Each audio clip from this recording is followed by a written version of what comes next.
Hello and welcome. When I first started painting, I really struggled with creating impactful detail in my work when I wanted a very focused look on my subject. Through a couple of years of trial and error and self-study, I've learned a few really important pointers that I think would be helpful for you as well, and I'm going to be sharing this today. I will be going over everything you need to know to create fine line details, which is going to be endlessly helpful when you're needing to paint things like hair, fur, eyelashes and whiskers. We will go over the tools and materials that you'll be using for this technique, and I'll be showing you a couple of useful exercises that you can employ to train your hand-eye coordination as well as brush control using different movements of the fingers, wrist, elbow and shoulder. After some practice, you will be able to create fine line details with both accuracy and control. Without further ado, let's get painting.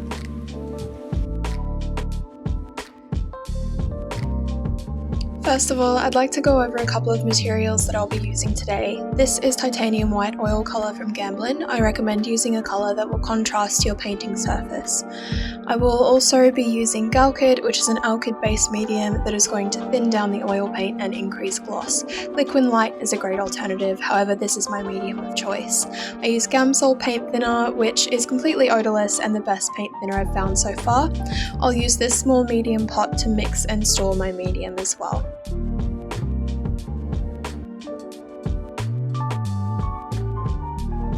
If you're using acrylic, I recommend a satin glazing liquid or a wetting agent to control the viscosity of acrylic paint. I use a tabletop easel, however one of the more important things is that you're able to change the angle at which you place your canvas for the most comfortable position for your arm and wrist to move, whether you're using a drawing table or a standing easel. For demonstration purposes, I'm simply using my sketchbook where the pages are primed with a non-absorbent oil primer. I do recommend using a sketchbook or some canvas panels because we will only be using this to practice. Onto the brushes we will be using. You may think that a smaller, round detailing brush such as this is going to be the best for fine detail work. You'll soon notice that this isn't the case. As you can see here, there is a small amount of paint that can collect near the base of the brush close to the ferrule. This can lead to the bristles splaying out. I suggest using a script liner or rigger as seen here, or a dagger liner if you prefer. This is the ideal shape for painting fine lines and whiskers due to the length of the bristles, which makes for a brush that has the capacity to meet at a much finer tip and is highly responsive to pressure, with the bonus that the base of the bristles can be left free of paint to avoid splaying. Here I'm just making sure that any residual medium from my pot is removed before making a fresh mix. Resin mediums tend to thicken up when it's left for too long. Because we need a more slippery consistency and not a sticky one, you will need to clean your mixing pot to make a fresh batch.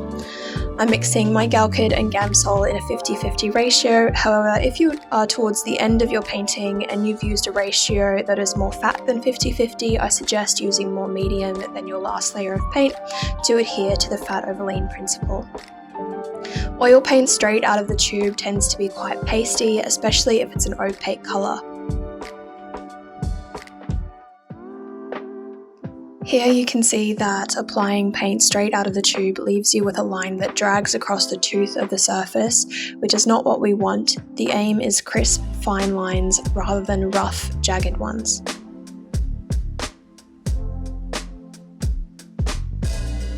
To fix this, I'm using a small amount of medium mixture which is going to increase the viscosity of my paint as well as increase the gloss. This makes for a sharper application where the paint will sink into the valleys of the canvas tooth. Take a look at the viscosity of the mixture that I prefer and how much more slippery it is compared to unmixed oil paint. When I load my brush, I drag a little bit of it away to get the right amount and roll my bristles through to make sure that the paint is evenly coating the bristles inside the brush.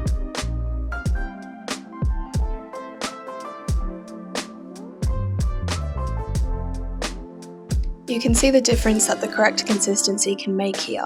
Also notice how I am able to achieve a much finer, longer line with the size 1 rigger brush compared to the size 0 round brush here.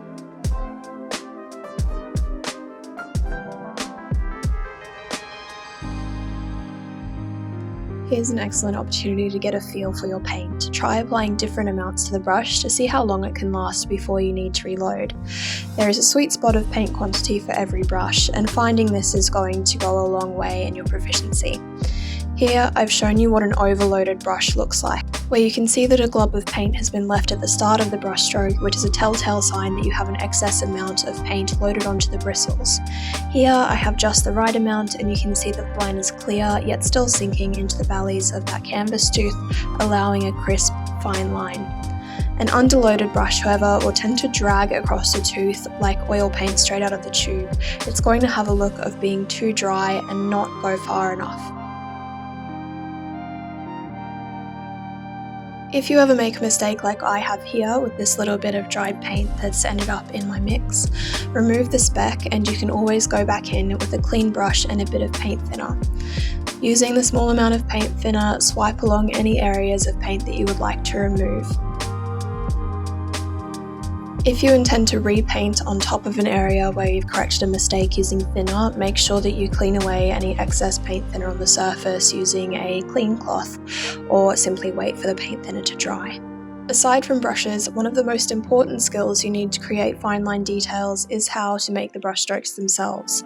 If you're making small or short brush strokes, you can place your pinky finger down for support and stability, or you can lean on a milestick if you prefer. I like to keep my hands unanchored for larger lines that require me to move further across my surface. You'll notice that moving from your arm or elbow or your shoulder is going to give you a larger range of motion as well as a smoother line, while overextending your wrist while painting fine lines will likely result in a stroke that is more curved than intended or with poor control over the pressure you apply throughout the brush stroke. Make sure that you're regularly cleaning off your brush from paint throughout this process to ensure that the paint does not gather further up the bristles and cause splaying. I squeeze out any excess thinner before reloading my brush. I'm going to show you a couple of different exercises that you can employ to improve your hand-eye coordination in painting these fine lines. First is to place 2 dots at the start and end of the line you intend to make, and your goal is to go from the first dot to the second with even pressure with a fine line throughout. You can do this until you feel confident with applying even light pressure throughout. As well as this, you can try to paint parallel lines with an equal distance apart. This is going to improve your control over the pressure you apply against the brush, as well as your accuracy in placing the brush strokes where you want them.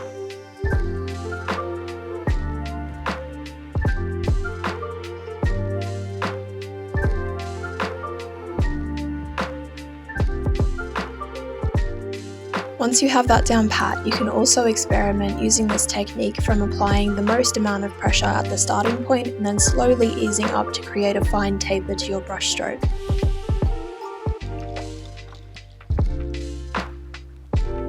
If you run out of practice space on your surface, here's a neat little trick. All you have to do is take a clean cloth or paper towel with a bit of paint thinner and remove any strokes you've already made. You can start again and practice until the cows come home, until you feel confident in your ability to apply these lines onto a full-scale painting.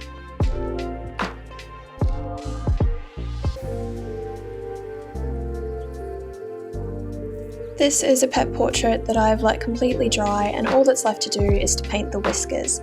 This painting is quite small, so I only have to make relatively small brush strokes. For longer whiskers, I tend not to anchor my hands and move my whole arm from my elbow or shoulder.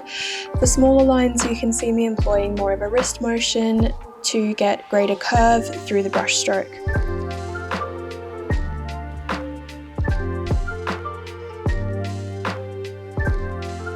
You'll notice here that for longer lines my wrist stays locked as I slide it across, whereas these smaller strokes I'm only moving my wrist while stabilising with my pinky finger.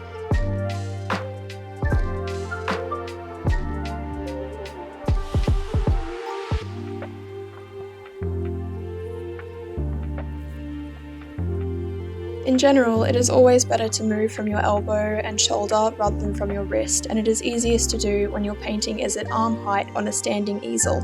Admittedly, I am relying on my wrist more than I would like to here, as I'm in a seated position with a tripod between me and the painting, and it's a little bit awkward, but we made it through.